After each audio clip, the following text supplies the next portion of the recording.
పితా పుత్ర పవిత్రాత్మ నామమున ఆమేన్. క్రీస్తునాథుని మిక్కిలి ప్రియమైన సహోదరి సహోదరులారా, ఈనాటి 3 పట్టణములు కూడా మనందరకు ప్రవక్త గురించి, ప్రవక్త యొక్క విలువల గురించి, ప్రవక్తల ద్వారా మనకు లభించేటువంటి బహుమతుల గురించి, బహుమానముల గురించి వాక్యము సెలవిస్తూ ఉన్నది. మొదటిగా మత్తయి శుభవార్త 10వ అధ్యాయం వచనం 41 ఈ విధంగా సెలవిస్తూ ఉన్నది. ప్రవక్తను ప్రవక్తగా గుర్తించి స్వీకరించువాడు ప్రవక్త బహుమానమును పొందును. ఇది చాలా చక్కని వాక్యం. మొదటిగా మనం తెలుసుకోవలసినది, ప్రవక్త అంటే ఎవరు? ప్రవక్త దేవుని చేత పిలువబడినటువంటి వాడు, దేవుని యొక్క ప్రతినిధి.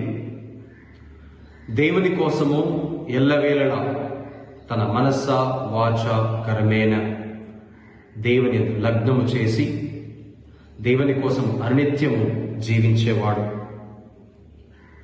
దేవుని యొక్క సహాయముతో, దేవుని యొక్క ఆత్మ చేత తనకు అప్పగించబడినటువంటి ప్రజలను నడిపించేవాడు. మన బైబిల్ గ్రంథంలో ఎంతోమంది ప్రవక్తల గురించి మనము విని ఉన్నాము. ఉదాహరణకు మోసెస్ ప్రవక్త, ఎలీషా ప్రవక్త, ఎలియా ప్రవక్త, యోనా ప్రవక్త, దానియేలు ప్రవక్త, ఇర్మియా ప్రవక్త, ఐసయా ప్రవక్త. ఇలాగా మనకు బైబిల్ గ్రంథంలో ఎంతోమంది ప్రవక్తలు సుపరిచితులు. మనకు అందరి ప్రవక్తల గురించి తెలిసి ఉంది. ఈనాడు మనం చదువుకున్నటువంటి మొదటి పట్టణంలో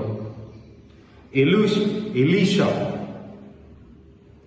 షానేము నగరమున నివసిస్తున్నటువంటి ఒక సంపన్నురాలి ఇంటికి ఒక అతిథిగా వెళ్ళటం జరుగుతున్నది.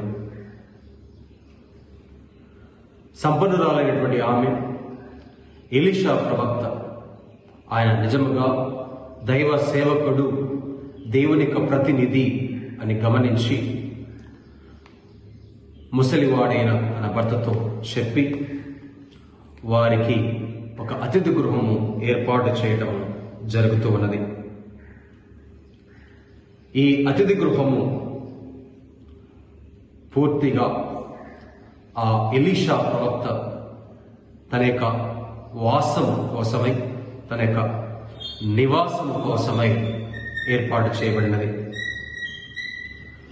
అయితే ఎలీషా ప్రవక్త సంపన్నురాలకి ఏదో ఒక బహుమానం ఇవ్వాలని తలంచి తన సేవకుడైన గేహజీని అడగటం జరుగుతున్నది. మనకు ఆతిథ్యాన్ని ఇచ్చినటువంటి ఆ సంపన్నురాలకు మనం ఏ వరం ఇస్తే బాగుంటూ ఉంది? దేవుని అడిగి ఆ తల్లికి ఏదైనా ఒక గొప్ప బహుమానాన్ని ఆ దేవుని ద్వారా ఇవ్వాలి అని నిర్ణయించుకున్నాడు ఎలీషా ప్రవక్త. దేవుని యొక్క చిత్తాన్ని నెరవేర్చడం కోసమై ఎలీషా ప్రవక్త తన యొక్క సేవకుడు అయిన గేహజీను అడిగినప్పుడు గేహజీను ఇలా అంటూ ఉంటాడు, ఆ సంపన్నురాలకి సంతానము లేనే లేదు, వాళ్ళు వృద్ధప్రాయంలో ఉన్నారు.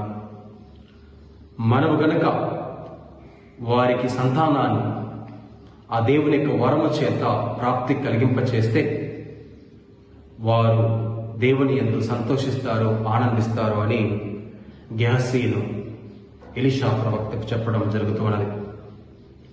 అటువంటి సమయంలో ఎలీషా ప్రవక్త ఆ సంపన్నురాల దగ్గరికి వెళ్ళి ఓ మాట అంటూ ఉన్నాడు. వచ్చే ఏడాది ఈ సమయం కల్లా నీకు సంతాన భాగ్యం లభిస్తుంది అని ఆ సంపన్నురాలతో అంటే, అయ్యా నీవు ప్రవక్తవి, నీ యొక్క మాటలు జరుగుతాయి అన్నటువంటి విశ్వాసము నాకు ఉన్నది అని ఆ సంపన్నురాలు తన యొక్క ఆనందభావాన్ని వ్యక్తపరుస్తూ ఉంది. ఖచ్చితంగా సంవత్సరం దాటిన తర్వాత అదే సమయానికి ఎలీషా ప్రవక్త ప్రార్థన వలన ఆ సంపన్నురాలికి ఒక కుమారుడు జన్మిస్తాడు.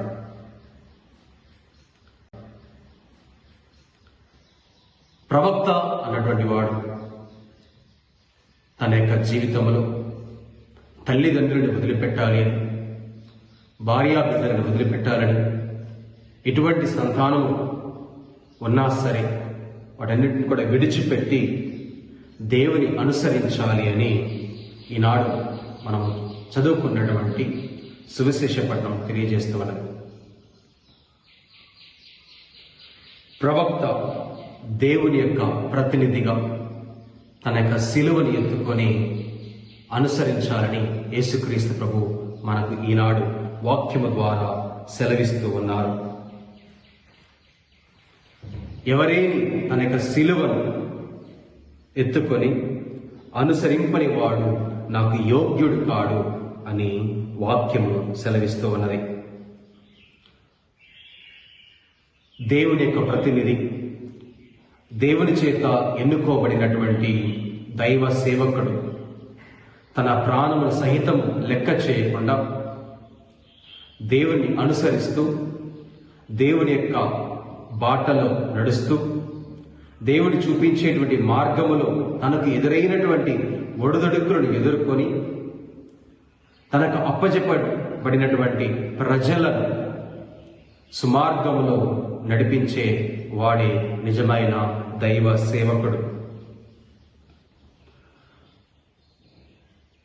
మత్తయి శుభవార్త 11వ అధ్యాయము 40వ వచనము ఇలా పలుకుతూ ఉన్నది. మిమ్ము స్వీకరించువాడు నన్ను స్వీకరించుచున్నాడు, నన్ను స్వీకరించువాడు నన్ను పంపిన వారిని స్వీకరించుచున్నాడు అని. యేసుక్రీస్తు ప్రభు ఈ లోకానికి వచ్చి తన యొక్క బహిరంగ జీవితం జీవించే సమయంలో శిష్యులను ఎన్నుకొని దైవ సేవకులుగా మార్చి ఆ సేవకుల కోసం తన యొక్క రక్తాన్ని చిందించి, ఇదిగో నా శరీరం, ఇదిగో నా రక్తం, దీనిని భుజించినప్పుడల్లా, దీనిని పానము చేసినప్పుడల్లా నన్ను జ్ఞాపకం ఉంచుకున్నారని తన యొక్క శిష్యులతో చెప్తూ తన యొక్క దివ్యమైన శరీరాలు రక్తాలను మనందరికి కూడా ప్రసాదించి శిలువ మరణాన్ని అనుభవించి ఈ లోకాన్ని విడిచిపెట్టి వెళ్ళారు మన ప్రభువైన యేసుక్రీస్తు ప్రభు. దేవుని యొక్క ప్రతినిధులైనటువంటి అపోస్తులు, దైవ శిష్యులు, దైవ సేవకులు పారంపర్యంగా దేవుడిచ్చినటువంటి అనుగ్రహాలను, ఆత్మ వరాలను మనందరికీ కూడా ప్రసాదిస్తూ ఉన్నారు. దేవుడు బోధించినట్టు సువార్త బోధనను మనందరికీ బోధించారు. ప్రవక్త, దైవ సేవకుడు వారు దేవుడి నుంచి పొందినటువంటి దివ్య వరములను మనందరికీ గొప్ప జ్ఞాపకాలుగా దైవ సువార్త పఠనాల ద్వారా, దైవ సేవల ద్వారా మనందరికీ కూడా అందించి మన నుంచి వీడిపోయారు. ఇప్పటికీ ఎంతో మంది దైవ సేవకులు దేవుని యొక్క సువార్తను ప్రకటిస్తూ వారి వారి జీవితాలను గడుపుతూ ఉన్నారు. ఈనాడు మనము చదువుకున్నటువంటి 2వ పట్టణములో మనం ఈ విధంగా తెలుసుకుంటూ ఉన్నాం. తండ్రి ప్రభావము చేత మరణించిన వాడు, క్రీస్తు లేవబడినట్టి మనము క్రొత్త జీవితమును గడుపటకే అట్లు జరిగెను అని వాక్యము సెలవిస్తున్నది. తండ్రి ప్రభావం చేత మరణము నుంచి క్రీస్తు లేవనెత్తబడినట్లు మనము క్రొత్త జీవితమును గడుపటకే అట్లు జరిగెను.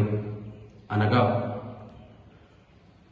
తండ్రి తన యొక్క ఏకైక కుమారుని లోకానికి పంపించి మన కోసము, మన యొక్క పాపముల కోసము తన యొక్క కుమారుని శిలువ బలికి యోగ్యుడిగా దీవించి మన యొక్క పాపముల నుంచి మనను తుడిచి మనల్ని రక్షించాడు ఆ యేసుక్రీస్తు ప్రభు. తాను మరణించి పునరుత్థానుడై లేచి మనకు కావలసిన నూతన జీవితమును ప్రసాదించాడు ఆ యేసుక్రీస్తు ప్రభు. జ్ఞానస్నానం ద్వారా నూతన జీవితాన్ని పొందిన మనమందరము కూడా క్రీస్తు నామమున ధన్యులు. క్రీస్తు నామమున మిక్కిలి ప్రియమైన సహోదరి సహోదరులారా, కొలస్సీలకు రాసినటువంటి లేఖ, పునీత పౌలు గారు కొలస్సీలకు రాసినటువంటి లేఖ 3వ అధ్యాయము 23వ వచనము ఇలా పలుకుతున్నది: మీరు ఏ పని చేసినప్పటికీ దానిని చిత్తశుద్ధితో మనుషుల కొరకు చేయుచున్న కార్యము వలె కాక దేవుని కార్యముగా భావించి చేయుడు అని వాక్యం సెలవిస్తూ ఉన్నది. అనగా మనము అనుదిన జీవితంలో ప్రవక్తలు, దైవజనులు సువార్తను మనకు బోధించి మనకు కొన్ని తీయని జ్ఞాపకాలను బైబిల్ వాక్య రూపములో మనకు ఇచ్చి వెళ్ళారు.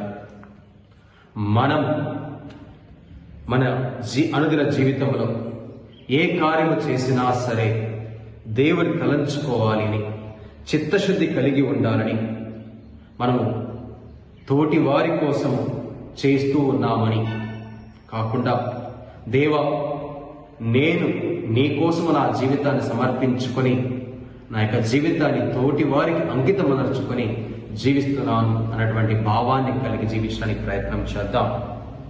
తద్వారా ఆ దేవాతి దేవుడు మనల్ని కూడా తన యొక్క దైవ ప్రజలుగా ఎన్నుకొని, దైవ సేవకులుగా ఎన్నుకొని తన యొక్క అమూల్యమైన బహుమానాలను, వరములను ప్రసాదిస్తాడు. ఈనాడు ఎంతో మంది గురువులు సువార్తీకరణను బోధిస్తూ ఉన్నారు, సువార్తను ప్రకటిస్తూ ఉన్నారు. ప్రతి ఒక్క గురువు యొక్క జీవితం, దేవుని అనుసరించేటువంటి ప్రతి ఒక్క దైవజనుడు క్రీస్తు నామమున సువార్తను బోధిస్తూ ఒక వెలుగు చెందుతున్నటువంటి ప్రవక్త వలె, జ్యోతి అయి వెలుగొందుతున్నటువంటి ప్రవక్త వలె సువార్త ప్రచారణ బోధించి వారికి అప్పజెప్పిన బిడ్డలందరినీ సుమార్గంలో నడిపించడానికి దైవ సేవకులకు కావలసిన దీవెనను ప్రసాదించమని ఈనాడు ప్రత్యేక విధముగా ప్రార్థన చేద్దాం.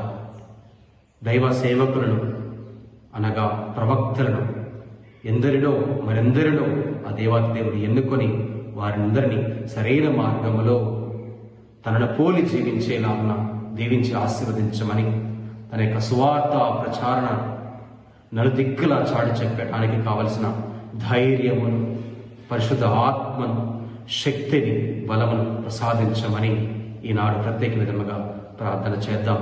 సర్వశక్తిగల సర్వేశ్వరుడు మనలను దీవించి ఆశీర్వదించునుగాక. ఆమేన్.